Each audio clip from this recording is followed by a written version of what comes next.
It has been said many times that white is the color of removal. Premier spells like Path to Exile and Swords to Plowshares give white the most efficient removal in the game. It's true. But does that even matter? How does white compare to the other colors? The usual time you'll hear this argument is when people ask for ramp, card draw, or other consistency in white. Oh, you can't give white card draw! It's the color of removal! This video is about white's place in the color pie. This video is about removal. This video is a respectful rebuttal in some ways to the Council of Colors. And that rebuttal is, white is not the color of removal.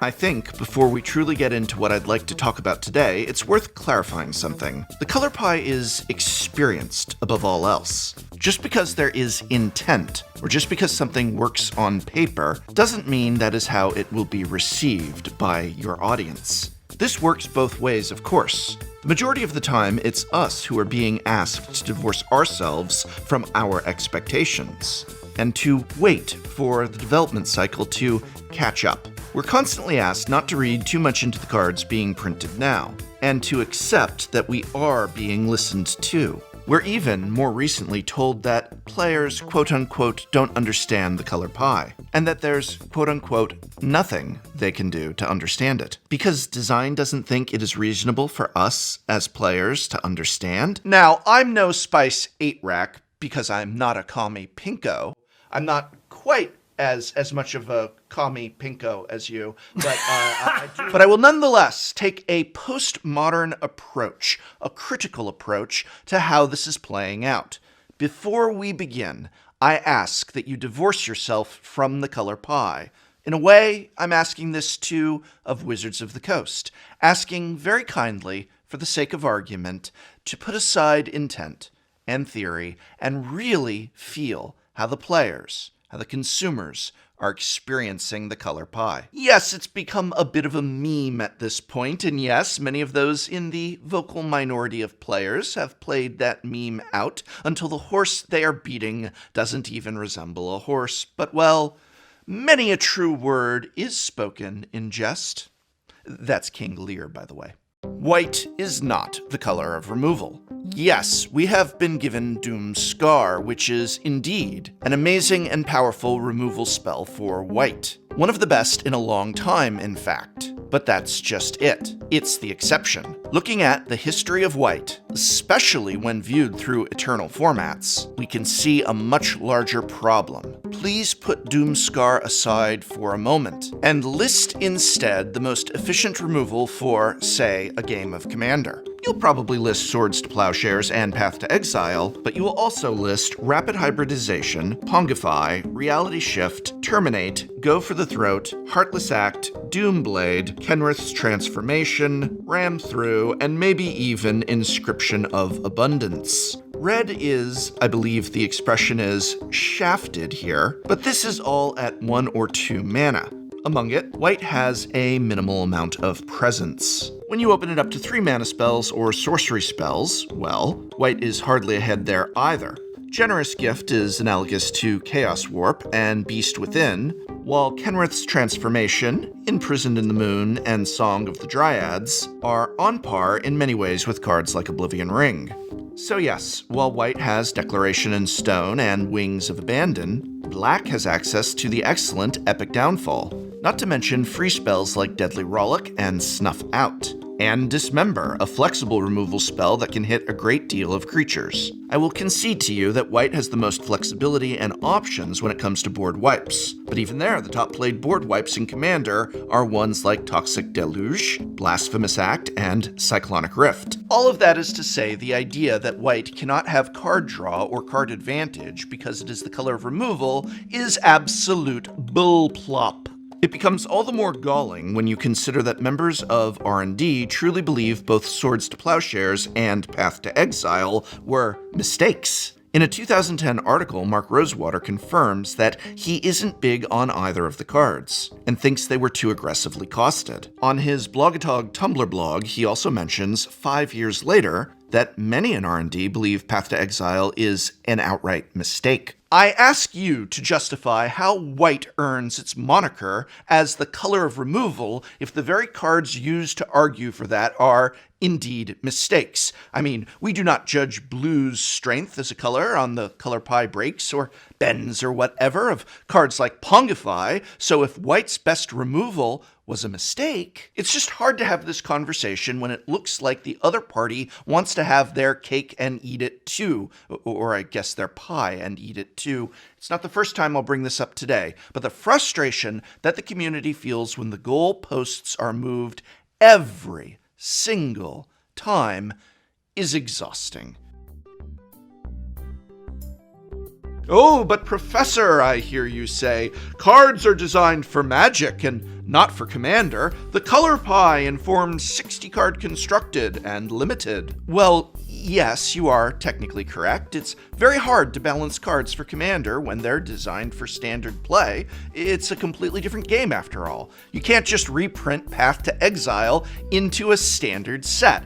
And until Shatter the Sky was printed in Theros Beyond Death, R&D resisted putting 4-mana White Wraths back into Standard for a very long time. The thing is, though, White removal, even in Standard, has been lagging behind. The best removal spell printed into Standard in recent years was arguably Assassin's Trophy, which is a slightly more expensive Path to Exile that can hit any permanent. In the exact same set, White got Conclave Tribunal, which is, okay, I guess. But it's no Assassin's Trophy. It required a board presence to be efficient, and it could be undone with any number of spells playable in that standard, including Night of Autumn, or even another Conclave Tribunal. I want to make it clear here that I am not saying that this format wasn't one of the better ones we've had in a while, or even that the interplay on offer wasn't engaging. I'm simply highlighting how the color of removal received Crush Contraband in the same block as Rakdos got Bedevil.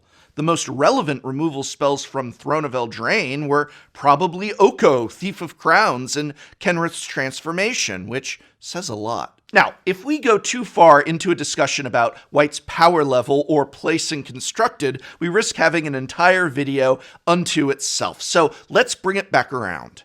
Question: if white is the color of removal, and the color pie does have to remain true and balanced for constructed, and so cannot give us the tools for commanders readily, then surely commander products are the one space we can look forward to seeing fixes, right? Answer: wrong. Evidence? Let's begin with Commander Legends. White actually received less powerful cards in Commander Legends than it did in the latest standard set, Zendikar Rising. There. I've said it, I'll say it again if I have to. The one place we could have hoped to expect cards to readjust the balance of power for White in Commander was a set like Commander Legends. Instead, we got Seraphic Greatsword and Triumphant Reckoning. In Zendikar Rising, we got Planar Cleansing on a land. We got interesting and flavorful removal on a land. We got the new, most played card in Modern, Skyclave Apparition. Yes, we got Slash the Ranks in Commander Legends, but it was one good piece of removal. The set was the opportunity to give White something else on par with Swords and Path, a spell that would have been too strong for Standard. While the printing of more powerful cards in Zendikar Rising bodes well, I'm not holding my breath. Non-standard sets are still the best place for us to see what White needs, and what it needs is more generous gifts like the one we got in Modern Horizons. Further, for every step White takes towards getting the removal it should have for being the color of removal, other colors benefit in the same way. Black received Feed the Swarm, and is now able to unconditionally answer enchantments. Oubliette's Errata leaves it in arguably a stronger place than Oblivion Ring. Heartless Act is maybe better than Go for the Throat in some metas, and in others is Great Redundancy. Green received a better Return to the Earth in Broken Wings, and the best burn spell of the year is Ram Through. It can also use Kenrith's Transformation, which even replaces itself. So I ask again, has White gotten enough of the removal pie to earn the moniker, the color of removal? And if it hasn't, then why is this argument used to justify anything. It seems to me that the issue lies more in the fact that white has an identity crisis, and that this identity crisis is stopping it from getting the things it needs. If anything, white is made of two distinct strategies: control and aggro. And if giving aggro more control or control more aggro breaks gameplay, then surely figuring out ways to reward those strategies with consistency that can't be used by the other is the answer. Why not give creature-based white decks card draw for doing what they're trying to do? Mentor of the Meek may again have been labeled a mistake, but likewise, it doesn't benefit the more controlling side of white. I want to stress here that I'm enthused by recent cards like Flawless Maneuver, as they do give white card advantage when it comes to playing out a board. But when other colors can refill on cards in ways that far outpace white, is Mentor of the Meek really such a broken card? Putting aside our argument for a moment,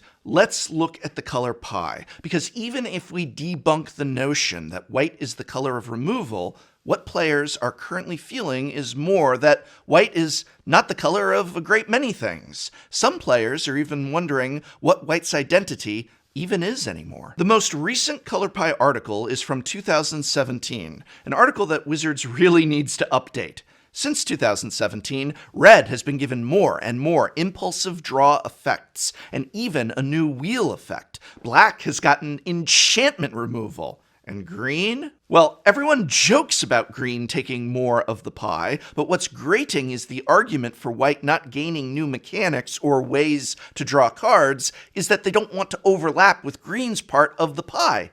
And you know what? I'm all for that, except for the fact that green keeps taking things it overlaps with white and doing them better. Take the new Masked Vandal from Kaldheim, for example. Up until now, green has only really had one or two exile-based disenchants. One of those, Fade into Antiquity, was designed for Theros block as an answer to gods in Standard and Limited, and can hardly be considered precedent. Another, Splinter, was part of a cycle of cards in Urza's Destiny, and again is flimsy when it comes to setting precedent. The only other instance is Barrier Breach from Ikoria, and it could once more be considered a vital card to counter Theros gods. Masked Vandal is easy to turn on, is aggressively costed, and can fit into any number of tribal or green decks. Meanwhile, white only just got its version of Reclamation Sage. Completely in pie, by the way, at a whopping 5 mana. Rambunctious Mutt is a good boy, but sadly one that nobody really wanted at that cost. I do want to emphasize that the card itself is not something I have a problem with, necessarily. And I think that, even though it does seem a little aggressively costed, it's still a really cool card.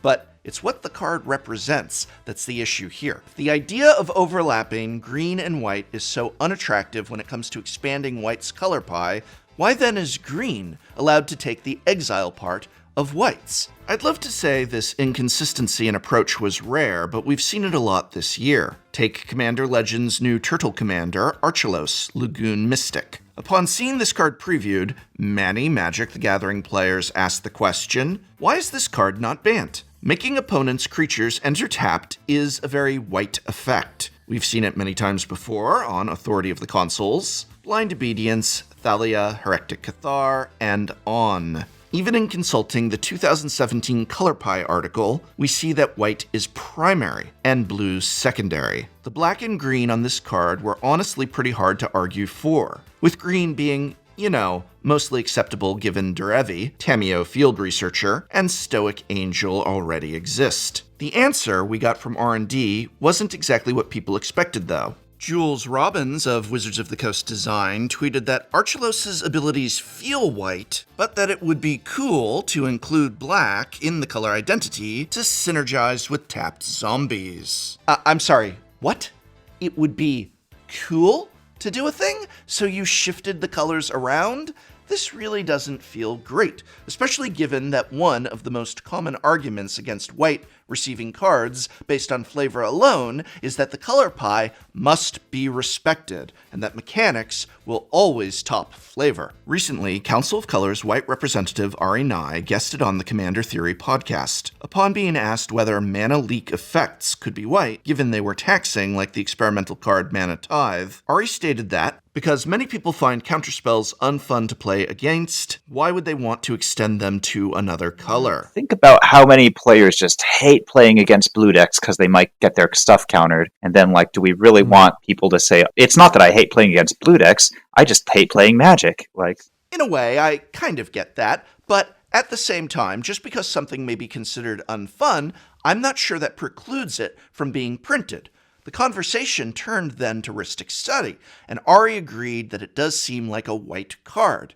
The argument, though, again turned to the fact that the card is a meme in Commander that nobody likes, so why would they print it? I think that what baffles many Magic the Gathering players, myself included, is not that we're not getting a color-shifted Rhystic Study, it's that these arguments are used at the same time as cards like Hull Breacher, an opposition agent, see print. These cards are the definition of unfun. They are format warping and are horrible to play against. Compared to seeing a couple more mana leak effects or smothering tithe effects, there's no competition, is there?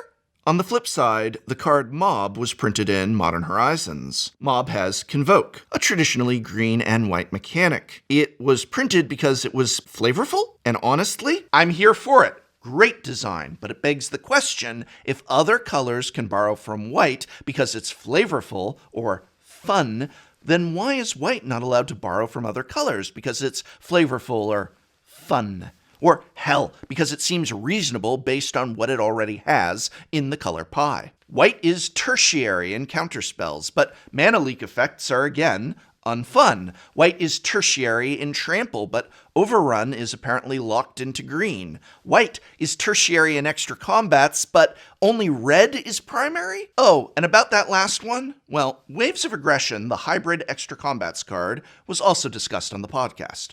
Ari stated that extra combats were felt as not so much in White's color pie anymore. Why? Well, because red needs unique and splashy effects. Okay, you want to talk about unique and splashy effects? Fine. Okay, yes, let us talk about unique and splashy effects. Off the top of my head, red has double damage, triple damage, big burn spells, big temporary mana generation, like rituals or damage-based, impulse draw, damage based on non-basic lands, damage on creatures entering, stealing permanents until end of turn, polymorph effects, copying spells, changing targets of spells, wheeling, rummaging. Now, to be perfectly fair, blue does dip into some of these effects from time to time. And to also be fair, not all of these could be considered splashy, but a lot of them are, and you know what? They're all mostly unique to red. Now, strictly for science, let's compare what white has that is unique and splashy. In fact, actually, I think we need to just look at what people think of when they think of white, because not that much of what white does is unique these days. Protection, tokens, rule setting, life gain, Banisher Priest, and Oblivion Ring style effects. Now, I've deliberately left some effects off of this list because even though white is primary in them, like Enchantress card draw, it rarely gets them in mono white. Mesa Enchantress and Shram, not quite primary when green has a lot more. On closer inspection, we can see that protection, green and blue continually see this effect printed too. From Heroic Intervention and Blossoming Defense to Lazotep Plating, this is hardly unique to white. Splashy? Maybe. Teferi's Protection and Akroma's Will are pretty sweet.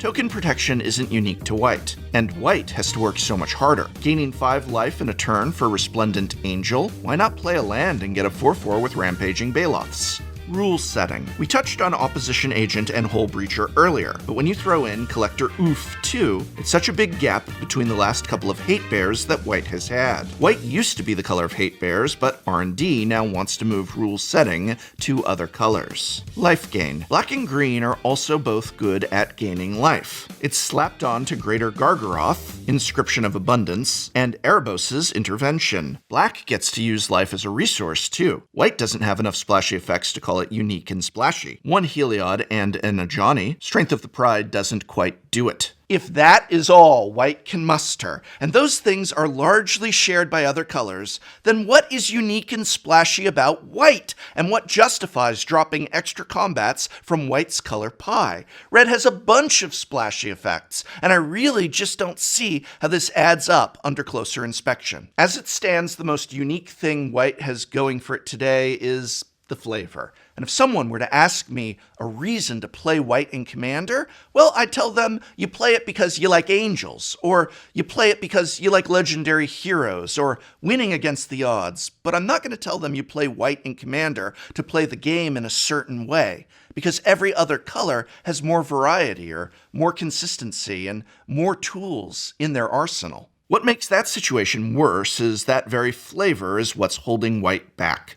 We need to stop restricting white based on the philosophy of the color pie. It isn't only about the church or the army. It's about regular heroes, the small folk. It's about love and kindness and wrestling victory from the jaws of defeat. And just as much as that, it's about moral order, whether true or self-righteous. This has given us some great white villains in Magic, and I think that's a great exploration of the color pie. But what's stopping that from justifying stronger removal? The argument for Oblivion Ring style effects is that white shows mercy, but white villains absolutely would not. If white can't borrow things that make sense mechanically because they're unfun, then, well, we need to give white some new things to do. If white is a jack-of-all-trades color, then does it need to be? And thus, we have demonstrated, I feel, greatly, that white is not, in fact, the color of removal. In fact, many colors have good removal, and they don't struggle to win games of Magic. And what's more, they get to draw cards.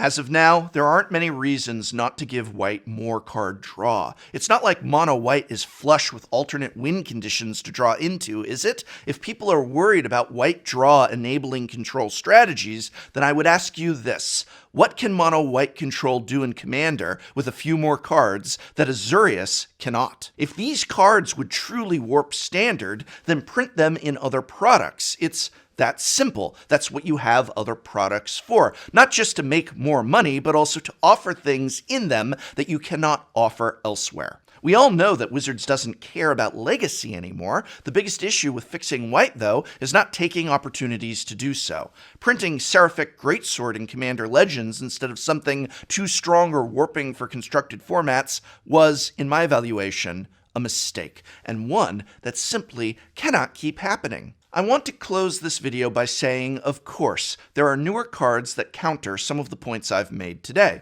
Keeper of the Accord, for example, turns the catch-up mechanic right up. Angel of Destiny and Heliod's Sun Crown provide alternate win conditions, and Mangara, the Diplomat, gives card draw. But until we see more cards like them in Kaldheim and beyond, we cannot take them as precedent. 2021, then, is going to be the year in which we will see if white can catch up to the other colors. It's crunch time. Will white earn the color of removal moniker, or will it be able to access more draw and consistency?